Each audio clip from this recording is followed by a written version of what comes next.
Серікқызы. Жаһандық ластану мәселесі қазіргі таңда өте өзекті. Кейбір адамдар қоқыстан жағымсыз иіс шығады деп ойлайды. Бірақ ол сіз ойлағандай жай ғана жағымсыз иіс емес.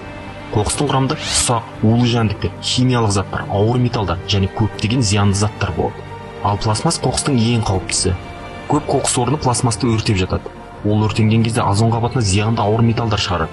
Одан бөлек жанып жатқан кезде түтінді жұтқан адам ағзасына ауру туындап, тіпті өліп кетуі мүмкін. Пластмассаны өртегендегі түтін ауаға көтеріліп, соңында жаңбыр күйінде қайта түседі. Енді мынаған қараңызшы. Күнделікті қоқыстардың ыдырауы уақыты. Дәретханада қолданатын қағаз 2-4 күн. Газет 1 айдан 3 айға дейін. Алманың қалдығы және картон қораптар 1 айдан 5 айға дейін. Фотосуреттер мен сіріңкелер 3 айдан 14 айға дейін. Темекінің қалдығы мен журналдар 1 жылдан 5 жылға дейін. Боялған тақтайлар мен пакеттер 15 жыл. Консерві банкалар 50 жыл. Алюминий мен батарейкалар 200 жылға.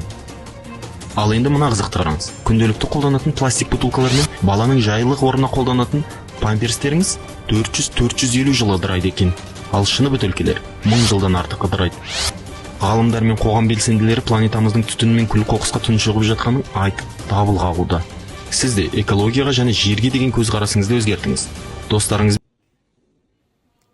Қазіргі таңда пластик қоқыс әлемдегі ең үлкен экологиялық мәселелердің бірі болып отыр. Пластик бөтелкелер мен қоқыс қалдықтары адам денсаулығына үлкен зиян келтіреді. Осы себепті колледж ішіне арнайы бөтелке, қағаз, шыныға арналған жәшіктер орналастырылды. Солай біз пластик қоқыстарды қайта өңдеп, экобрик жасауды қолға алдық. Алдымен біз пластик бөтелкелерді жинадық. Содан кейін бөтелкелерді жуып кептірдік. Қоқыс қалдықтарын ұсақтап кесіп, бөтелкенің ішіне нығыз етіп салдық. Таяқшамен жақсылап нығыздап, экобрик жасадық.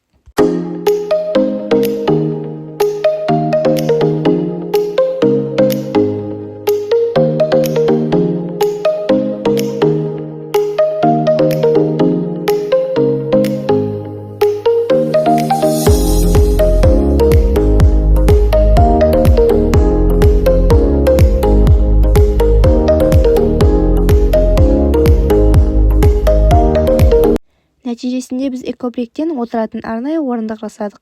Бұл орындық колледжіне қолдануға өте ыңғайлы және экологияға да пайдалы. Пластик қоқыс азайып, пайдалы затқа айналды.